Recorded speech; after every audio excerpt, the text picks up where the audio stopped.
Hello there, good evening ladies and gentlemen, this is L24 Midnight News, and coming up next in our news program. Following a meeting between the Algerian president and the Slovenian foreign minister, the Algerian national hydrocarbon company Sonatrach signed a contract for purchase and sale of natural gas with the Slovenian company Geoplin.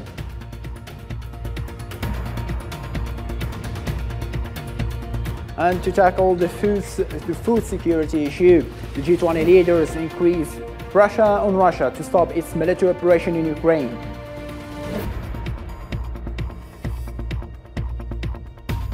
Polish Prime Minister has called an emergency meeting with national security and defense ministers amid reports of Russian missiles crossing into the NATO members' territory.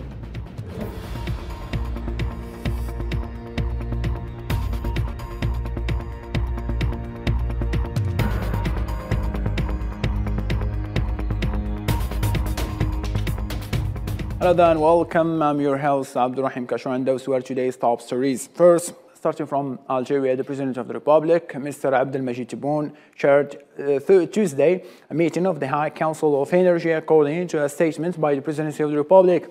The meeting focused on issues related to energy and development prospects of this strategic sector.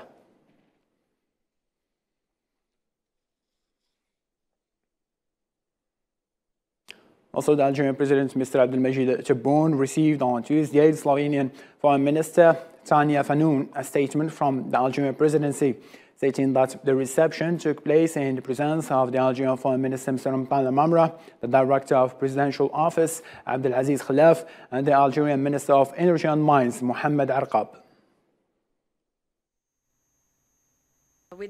I had talks with the President about the depth of the partnership between Algeria and Slovenia. We are not only working to strengthen our economic cooperation, but also to strengthen our political one as well. We have signed an economic agreement and we aspire to strengthen our relations. There are many investment opportunities that must be exploited in the future in the field of energy and renewable energies. We are actually thinking of opening an embassy here in Algeria and working together hand in hand. I'm grateful today to the Algerian Republic in the name of the Slovenian Republic. Slovenian minister also said that the contract that was signed to supply Slovenia with natural gas through the gas pipeline linking Algeria to Italy as a historic and great.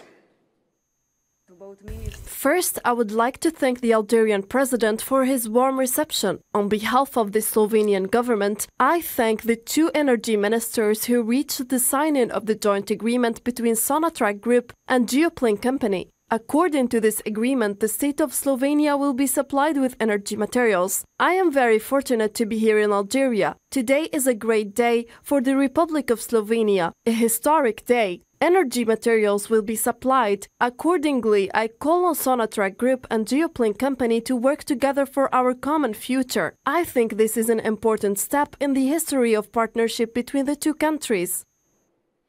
The Algerian national hydrocarbon company Sonatrach signed a contract for purchase and sale of natural gas with the Slovenian company Geoplin. Sonatrach will supply natural gas to Slovenia through the gas pipeline linking Algeria to Italy for a 3-year period from January 2023.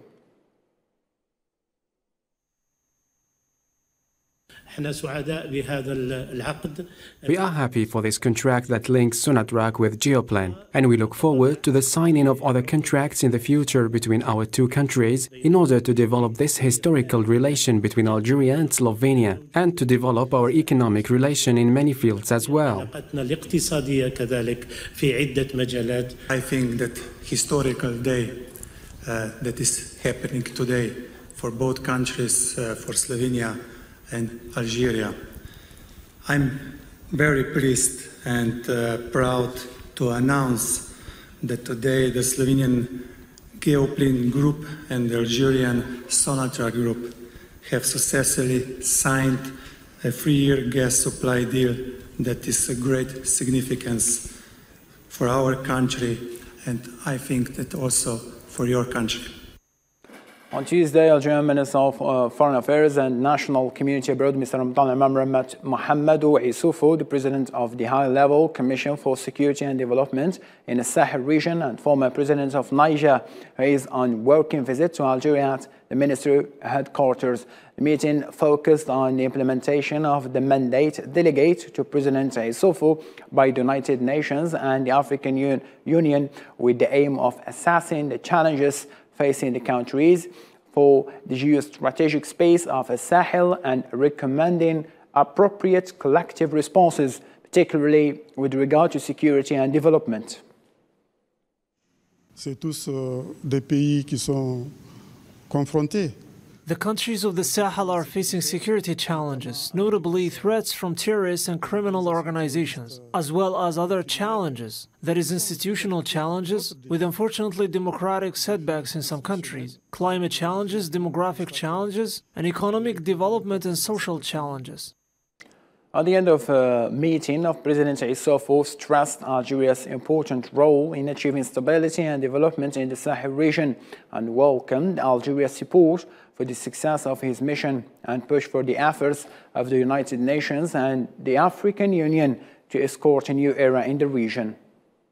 Dans le cadre de cette mission qui nous a été confiée, within the framework of the mission that has been entrusted to us, we have decided to consult with the states. So I have traveled to Algiers to meet the minister with whom I have exchanged on the diagnosis that we must face these challenges and on the proposals and recommendations that we should make to the United Nations organizations, the African Union, ECOWAS, and the G5 Sahel. We have had a very fruitful interview.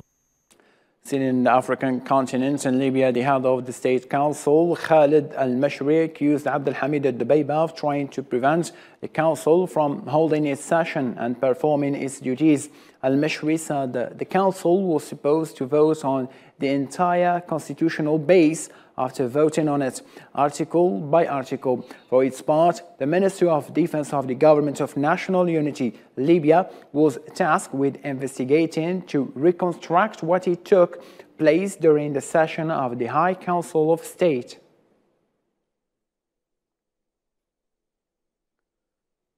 The UN Security Council will hold an open briefing session on Tuesday, followed by close consultations on the situation in Libya.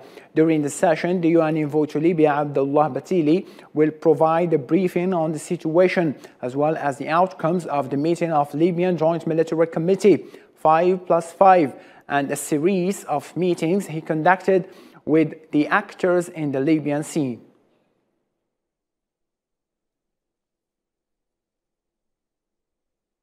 Now moving on to the Middle East, Zionist forces shot and killed a Palestinian girl near Ramallah in the occupied West Bank. Fulla al-Musallama, or Ada al-Muslim, who was due to turn 16 on Wednesday, was shot in the head by Zionist soldiers during a down raid in Betwina.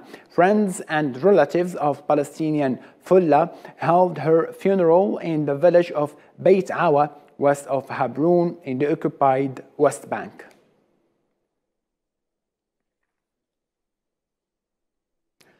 Prime Minister Ayman bin Abdurrahman affirmed Tuesday that the first National Conference on Civil Society is a culmination of a long process that implemented the vision of President of the Republic, Mr. Abdelmajid Tebboune, for a free civil society able to assume its responsibilities. During his speech at the opening of the National Civil Society Sessions, Prime Minister considered that the occasion is a first stop to evaluate the work of the Civil Society National Observatory with the aim of diagnosing the reality of civil society and standing on its concerns and aspirations. The holding of these sessions is an opportunity that you have considered making it a first station to evaluate the work of the National Observatory since it was installed by the President of the Republic on December 21st, as well as the culmination of various events and local seminars that were organized across various states of the country in order to conduct an adequate diagnosis of the reality of civil society and to identify its concerns and aspirations, with the conception and control of the mechanisms and ways to upgrade its role. It is therefore a defining stage and the starting point in laying the foundations for the most organized and effective contribution of the various living forces forming a civil society, and more contributing to the development projects, to framing and intensifying efforts and national initiatives. والمبادرات الوطنية. In the same line of thought, the heads of the Algerian Civil Society National Observatory, Abdelrahman Hamza, will revealed in a statement to Al24 News a project to establish an Arab forum for civil society in coordination with the number of civil society actors in the Arab world. بعد القمة العربية. After the Arab Summit, there was an effort to establish an Arab forum for civil society. And we are working with many civil society active performance in Arab countries to establish this commission that will enable the cooperation of joint Arab action, and through which we will work on making this space an Arab space that would enhance cooperation between active performers of Arab civil society and to embody this decision that the Arab Summit concluded. We consider that Algeria's declaration of the Arab Summit held in Algeria provided an important addition to civil society, not only to Algeria but to all Arab countries. ليس فقط للجزائر بل لكل الدول العربية. Away of the African continent, the G20 leaders stated at Bali summit, which opened yesterday, that global food security was intensified by current conflicts and tensions. G20 leaders also called for the use of all available tools to fight this crisis. Nabil Khazini.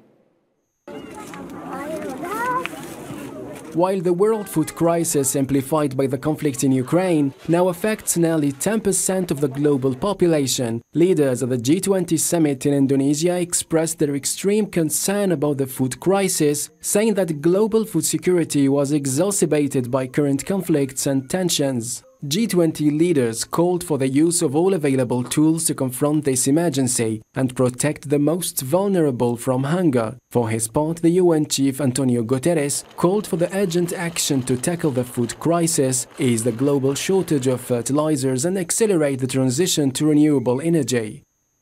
With a world population of 8 billion, the action or inaction of the G20, which brings together the world's largest economies, will be critical in determining whether everyone can live on a peaceful and healthy planet. China, which is one of the most densely populated countries in the world, has managed to maintain relatively stable domestic food prices and supplies. The G20 summit marks the return of Chinese President Xi Jinping to the international stage, where he blamed the food and energy crisis in the world on politicization and disturbance on cooperation. Xi also said that China and 6 other countries proposed the cooperation initiative on resilient global supply chain. The United States and its allies tried to blame Russia and the war in Ukraine for the global cost of living crisis. This despite the summit's host Indonesia has been trying to keep references to the war to a minimum, arguing that G20 is not a security forum, and that reiteration of well-known position will prevent progress on issues such as global debt and post-pandemic recovery. The same line of thought, the Chinese President Xi Jinping said Tuesday during a statement he delivered at the G20 summit in Indonesia, Bali, that China backs the membership of the African Union to the group of the 20. Xi also put forward a 3-point proposal saying that global development should be made more inclusive, beneficial to all, and more resilient. Chinese President also Xi Jinping warned his U.S. counterpart Joe Biden against crossing Beijing's red line on Taiwan during their first in-person meeting since 2017. President Xi told U.S. President that the Taiwan question was the very core of China's core interests and the first red line in bilateral ties that must not be crossed. In the Russia-Ukraine file, a Russian missile barrage on Ukraine sent to the war falling over into neighboring countries, hitting NATO member Poland and cutting electricity to much of Moldova. The Pentagon said it could not confirm reports that Russian missiles have crossed into Poland near the Ukraine border, while State Department deputy spokesperson said that the situation is incredibly concerning.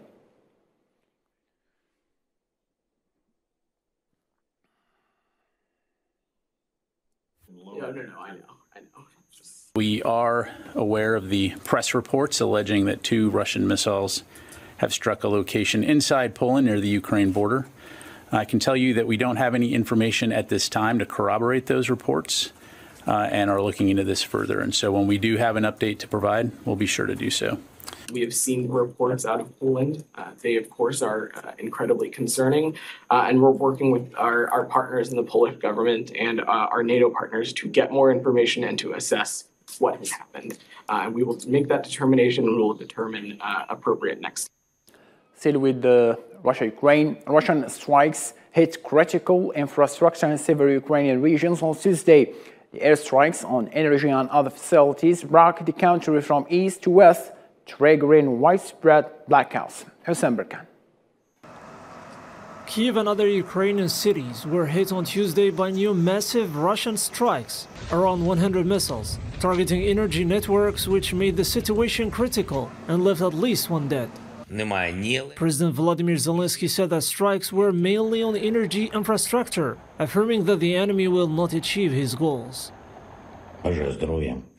I wish you health. 85 missile strikes were fired at Ukraine, at our cities. The strikes were mainly on the energy infrastructure. It is clear what the enemy wants. He will not achieve his goals. There may still be around 20 strikes. So I'm asking you all to stay safe and stay covered for a while. I know the strikes cut off our energy supply in many cities. We are working and we will restore everything and we will survive everything. Glory to Ukraine. You are doing well.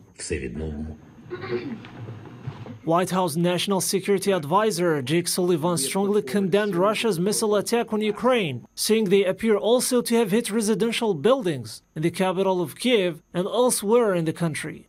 While condemnation continues from the West, Russian President Vladimir Putin signed decrees granting honors to cities under Russian control, including Mariupol, the strategic city that was at the center of the first months of Russian military operation in Ukraine. 4 regions returned to Russia where there was very intense fighting during the Great Patriotic War. The bravery and tenacity showed there by the warriors of the Red Army played a huge role in the victory against the Nazis. I draw your attention to the fact that among the cities provided by the Russian Academy of Sciences for consideration, there are cities in the new subjects of the Russian Federation.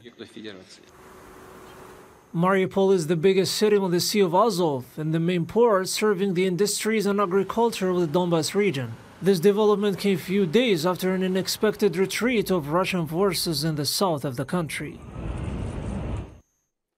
A British government minister said on Monday that Britain will pull out its 300 troops from a UN peacekeeping force in Mali. The UK has become the latest European country to drop down on its troops following France and its military allies began withdrawing thousands of troops from Mali this year. We're aware of the statement by the Minister of Armed Forces to the House of Commons, and we will engage with the permanent mission in relation to this announcement, that is to say the UK permanent mission. We remain grateful to the United Kingdom for its contribution to MINUSMA and its continued support to UN peace operations. Coming back to Africa, Ethiopian Prime Minister Abiy Ahmed pledged on Tuesday to honestly implement a ceasefire agreement between his government, and the Tigray forces, which he said it is really necessary for peace to be lasting. Abiy's government and representatives of Tigray on Saturday signed a new agreement for the implementation of the ceasefire.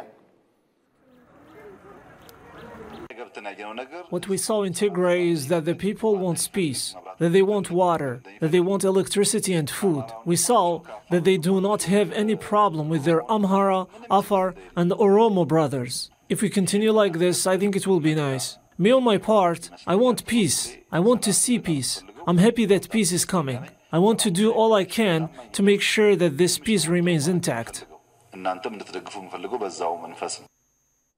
Coming back to U.S., Republicans are on the verge to retake control of the U.S. House of Representatives. Just one victory short of the 218 seats the party needs to secure a majority, narrowing the way for Democrats to hold the chamber and raising the prospect of divided government in Washington.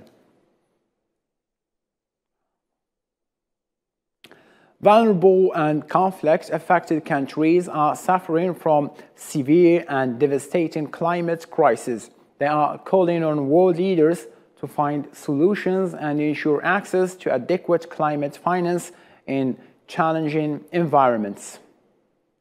Algeria is stepping forward into the world of digitization with the launch of the third Digital Information and Communication Technology Fair, Digitech 2022, that is taking place in Algiers at the International Conference Center Abdellatif Rahal. For 3 consecutive days, the fair will bring together 70 international exhibitors from the biggest economic players in the field, as well as several personalities from the world of ICT for conferences and workshops. Il y a une dimension nationale, une dimension internationale. There's a national and international dimension in this edition, and there are partners from different countries. What distinguishes this exhibition is the new application that allows everyone to take action in advance in digital matters, and this is the benefit between operators, customers, and investors. What most characterizes this edition is Metaverse, the virtual world that is present for the first time, not only in Algeria, but also in the Maghreb region. Metaverse allows exhibitors and participants in the fair to share their expertise through various virtual and 3D platforms. Sinon, le Digitech apporte des nouveautés. Digitech brings new features from one edition to another. For this one, there'll be a test of a virtual space on a metaverse platform. So it'll be a first in the sector of new digital technologies in Algeria and in the Maghreb region. Du numérique en Algérie, voire au Maghreb. The COVID-19 pandemic had a huge impact on the necessity to digital transformation in Algeria, as many CEOs were obliged to run their companies remotely on their PCs, just a click away from their establishments. Digital transformation is what to transform a company, the processes of company, from standard to digital.